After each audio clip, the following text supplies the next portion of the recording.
নমস্কার বন্ধুরা, দীপাস কিচেনে আপনাদের সবাইকে স্বাগত।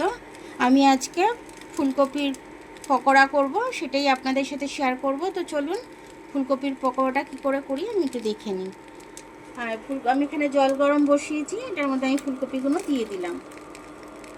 একটু হলুদ দিয়ে দেবো আমি।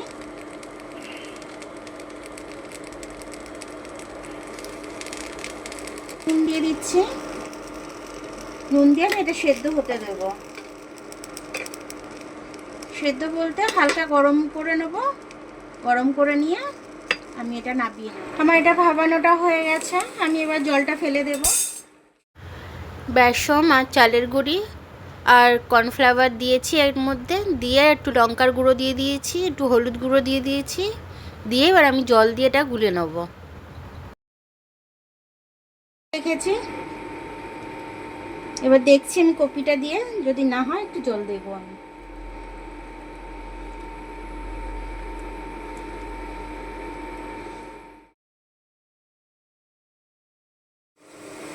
এইভাবে আমি সব কটা ফুলকপি ছেড়ে দেবো, দেখে নেব লাল হয়েছে কিনা।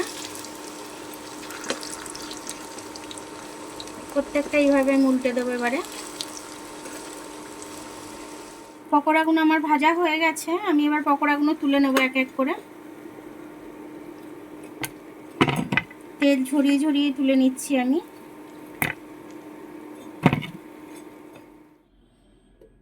দেখুন আমার পকোড়া ভাজাটা হয়ে গেল খুব সুন্দরভাবে। বিকেলে স্ন্যাক্স হিসাবেও দারুণ খেতে লাগবে, মুখরোচক খাবার। সস দিয়ে আপনারা খেতে পারেন, মুড়ি দিয়েও খেতে পারেন।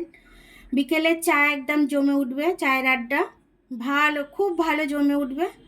তো ভিডিওটা দেখার জন্য অনেক অনেক ধন্যবাদ। আমার ভিডিওটা যদি আপনাদের পছন্দ হয়, লাইক, সাবস্ক্রাইব, বেল আইকনটা একটু টিপে দেবেন। আর যদি ফেসবুক থেকে দেখেন, লাইক আর ফলোটা একটু করে দেবেন। আবার কাল দেখা হবে নতুন রেসিপির সাথে। ততক্ষণ আপনারা ভালো থাকবেন, আমি আসছি।